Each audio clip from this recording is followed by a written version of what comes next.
Hey hey hey!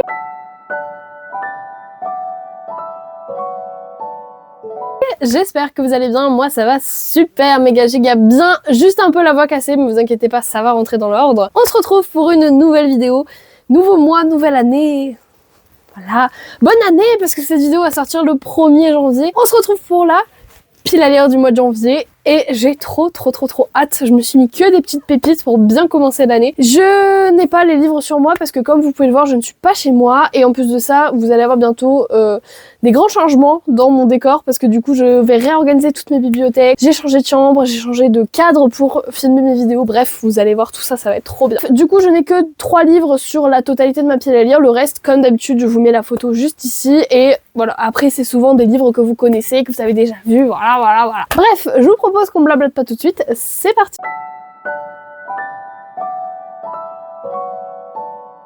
Alors du coup on va commencer par les 3 premiers que j'ai en main. Tout d'abord j'ai envie de relire Un pacte avec le roi elfe de Elise Kova chez Big Bang. Il fait partie du challenge 6 livres 6 jours. Je vais l'appeler comme ça parce que c'est pas vraiment une semaine 7 livres. Vous verrez la vidéo la semaine prochaine, vous comprendrez pourquoi et vous le verrez bien entendu dans C'est lundi que lisez-vous. Voilà. J'avais adoré cette saga, je vous ai parlé il y a pas très longtemps de ça du tome 4 qui a été un coup de cœur, alors plus modéré que les autres mais ça reste quand même une de mes sagas chouchou de toute ma vie entière cette saga.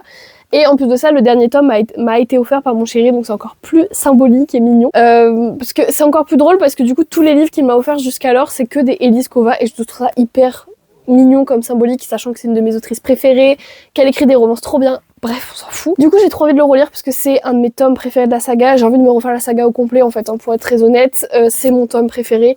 Et j'ai oublié tellement de choses que je pense que je vais le relire avec tellement de plaisir. J'ai trop hâte. Ensuite, j'aimerais beaucoup lire Un palais de colère et de brume de Sarah J. Maas chez La Martinière. C'est la suite donc de ACOTAR, le tome 1 que je vous ai présenté il y a pas très longtemps. Ça y est, je me motive enfin. Rysand, j'ai trop envie de le voir à l'œuvre. J'ai trop envie de voir comment ça va se développer avec Fer. J'ai trop hâte de lire ce tome-là. Alors il fait 700 pages, il va être vraiment balèze à lire, mais ACOTAR, je le lis à une vitesse phénoménale parce que c'est pas écrit petit du tout.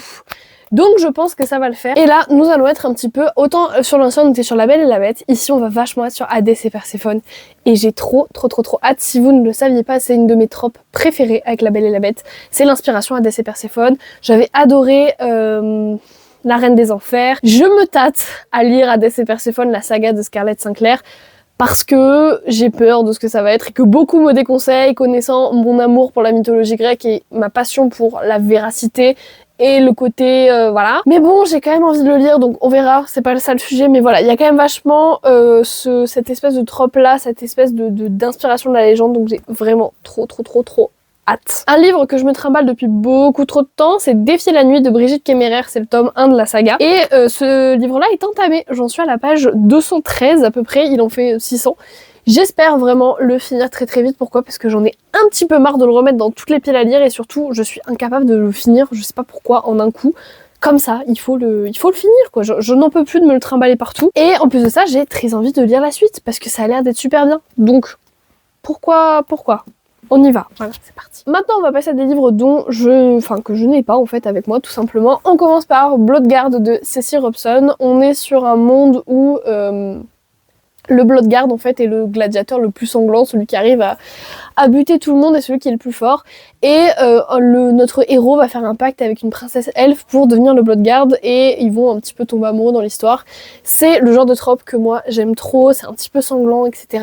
On est sur des histoires de royauté, peut-être de politique. Je pense que ça peut être absolument incroyable. Du coup voilà, je me le suis mis dans la pire de janvier, on va lire ça tranquillement. Et en plus la couverture se prête vraiment beaucoup à l'hiver je trouve, donc en vrai... pourquoi pas. Ensuite, j'aimerais bien lire The Prison Healer de Lynette Noni, pareil, un tome 1. Celui-là, il m'a été recommandé par une ancienne amie à moi et je le vois passer un petit peu partout sur les réseaux sociaux en général. Et c'est vrai que ça a l'air d'être de la bonne fantasy, assez originale parce que du coup, on est vraiment dans une prison, The Prison Healer, je veux dire... il y a peu de place au doute. Et ça fait aussi très longtemps que j'ai acheté ce livre et que je me le trimballe en pied à lire. J'aimerais bien commencer... Alors... La vidéo sur les sagas va arriver parce que du coup je me lance dans des milliards de sagas et je les finis jamais. Je vais faire un récap de toutes les sagas que j'ai entamées pour pouvoir vous faire un petit bilan et vous allez me suivre en fait dans mon aventure des sagas. Et c'est vrai que pour l'instant j'ai plus tendance à recommencer des sagas ou à en commencer des nouvelles que à en finir. Mais c'est un sujet pour une autre fois, d'accord? Là pour l'instant on veut commencer The Prison Healer et voir si ça vaut la hype ou pas. Ensuite un one shot. Il faut être très honnête avec moi-même. C'est un one shot. C'est le deuxième de La Pile à lire. Non, oui, c'est le deuxième. C'est un one shot. C'est quand même pas mal. Le Prince de l'autre monde de Orlan Grey, c'est une autrice que j'ai très envie de découvrir.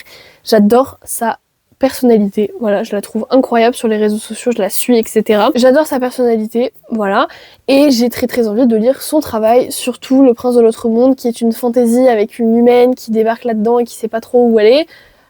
J'aime trop, j'ai trop envie de le lire, donc il va y passer en janvier. Ensuite, on va revenir à de la romance un peu plus contemporaine. Je me suis mis dans la pile à lire Flawless de Elsie Silver. On va être sur une romance avec un cow-boy.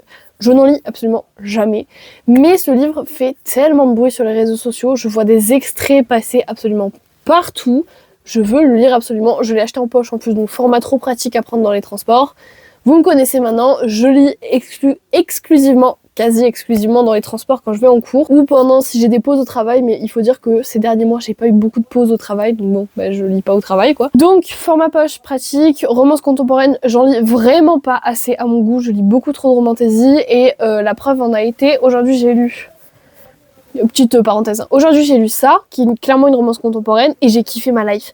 Je ne sais pas ce que je branle à ne pas lire de romance contemporaine, parce que vraiment ça fait partie de ma came avec la romantasy, et j'ai tendance à me cloîtrer à la romantasy, ce qui est vraiment très bête. Et là il y a 2 romances contemporaines dans ma pile à lire, truc de fou. Mais sinon il y en a quasiment jamais, et vraiment je suis très bête. Donc bref. Tout ça pour dire que du coup, je vais me mettre plus de romances contemporaines dans ma pile à lire. Ensuite, celui-là, vous l'avez passé depuis beaucoup trop longtemps. Les voleurs de fumée, le tome 2 de Sally Green. J'ai surkiffé le tome 1 en fait, et je ne sais pas ce que j'attends. J'avais commencé le tome 2 au mois de juillet, peut-être quelque chose comme ça, et je ne l'ai jamais fini. J'espère vraiment pouvoir le finir au mois de janvier. Je fais aussi ça pour redémarrer l'année sur de bonnes bases. J'aimerais bien finir tous les livres que j'ai commencé, il y en a 3 au total, et les 3 sont dans ma pile à lire. Le premier c'était Défier la nuit de Brigitte Kéméraire, le deuxième c'est Les voleurs de fumée, et le troisième vous le verrez plus tard dans la pile à lire, mais du coup j'ai envie de commencer l'année 2026 sans avoir de lecture en cours, dans le sens où c'est des lectures que j'ai déjà commencé, que j'ai juste abandonné en fait à leur sort. Les pauvres, on les plaint, voilà. Mais du coup, j'espère pouvoir le lire parce que c'est une saga que j'aime beaucoup et que j'ai très envie de continuer. Voilà, tout simplement en fait. Pourquoi argumenter plus? Bref. Ensuite, Kings of Scott, le tome 1 de Livestone. Alors lui, je vous avais dit que je le lirais qu'en automne parce qu'il m'inspire trop l'automne et patati et patata. Et ben en fait, il m'inspire aussi l'hiver. J'ai envie de le lire en hiver et je fais un peu ce que je veux. Bref, pardon de vous agresser, c'est pas votre faute. Non mais on est sur une romance entre un prince et une pâtissière. Le tome 2 est sorti très récemment, fin 2025, et en plus de ça, on est en plein milieu de l'Écosse. Comment vous dire que ça a l'air quand même d'être pas trop mal. Ça risque quand même d'être pas trop mal. J'adore les romances princières. Alors je me demande si c'est les romances modernes ou pas, parce que je déteste les romances modernes, parce que les tabloïds et tout ça, ça me casse royalement les couilles. Mais je fais confiance à Livestone, j'adore ce qu'elle fait, donc je me dis pourquoi pas Osef. Allons-y. Ensuite, je vous ai parlé d'elle très récemment, je vous en reparle dans le vlog qui sortira la semaine prochaine. Jurassic Shaman de J.K. Grass. J'ai tellement kiffé son roman Fire Legacy que je me suis dit que c'était l'occasion de lire Jurassic Shaman. Sachant que c'était un des livres à lire pour 2025, pourquoi pas commencer 2026 en le lisant, comme ça c'est réglé, c'est fait. Et en plus de ça, j'ai tellement adoré sa plume et j'ai tellement adoré sa manière de raconter les histoires et de créer les univers qu'elle raconte aussi, que je me suis dit en fait, il faut absolument que je l'ai lu pendant le mois de janvier, c'est crucial. Et puis moi, à un moment donné, vous me parlez de dinosaures, donc c'est logique que je lise ça en fait, tout simplement. Et le dernier, alors je viens de le rajouter un petit peu comme ça, et je dois dire que je ne me souviens plus de son titre. Je crois qu'il y a une histoire de dragon des ouragans ou quoi, de Alexiane de Lys. Ça, je sais que c'est ça. Alexiane de Lys, je crois que c'est Dragon de la tempête. C'est le troisième livre en fait de toute ma pile à lire qui est entamé et que je n'ai jamais fini. Et pourtant, j'avais adoré le début de l'histoire et je ne sais pas pourquoi je ne l'ai jamais fini. Ça va être l'occasion, je crois que c'est les dragons de la tempête si je dis pas de bêtises. Ça va être l'occasion de le finir du coup, parce que comme je vous ai dit, j'ai bien envie de démarrer l'année 2026 sur des bonnes bases et donc pas de livres en cours, pas de livres entamés. non, on ne veut pas. Du coup, je pense que je vais le lire également au mois de janvier, sachant qu'en plus de ça, c'est un livre entamé, donc ça veut dire moins de pages à lire et donc moins de temps et plus de temps pour les autres livres. Et bien écoutez, c'en est fini de la pile à lire. Elle était relativement courte, on va être très honnête, mais parce que j'ai pas énormément de livres et en plus de ça, c'est des livres que vous avez déjà vus pour la plupart et dont je vous ai déjà parlé. J'avais pas envie de faire une vidéo trop longue parce que vous avez 2 vidéos cette semaine et je vais être très honnête, ça me prend énormément de temps de tourner ce genre de vidéos, surtout quand j'ai pas les livres à portée de main, les rajouter sur le côté, etc. Ça peut prendre du temps. Et en plus de ça, j'ai une petite pile à lire. Hein. Au-delà de ça, c'est je reprends le travail, je reprends les cours, je reprends les devoirs. Donc ma pile à lire s'adapte aussi à mes besoins, entre guillemets. Donc c'est pour ça que la vidéo est toute petite. Mais je voyais quand même pas ne pas faire de playlist, de pile à lire pour janvier. Ça aurait été bête. Écoutez, sur ce, je vous souhaite encore une fois une très bonne année, la santé, l'amour, tout ce qu'il vous faut pour être heureux, je vous le souhaite vivement. Bon courage à ceux qui travaillent, moi c'est pas mon cas parce que j'ai posé mes congés, mais sinon je sais que je serai en train de travailler, hein. Je le sais, je m'en doute. Bon courage aussi à ceux qui ont des partiels à la rentrée, bon courage à ceux qui reprennent le travail, qui reprennent les cours, etc. etc. Et je vous souhaite aussi plein de belles lectures. Je vous fais plein de bisous. Ciao!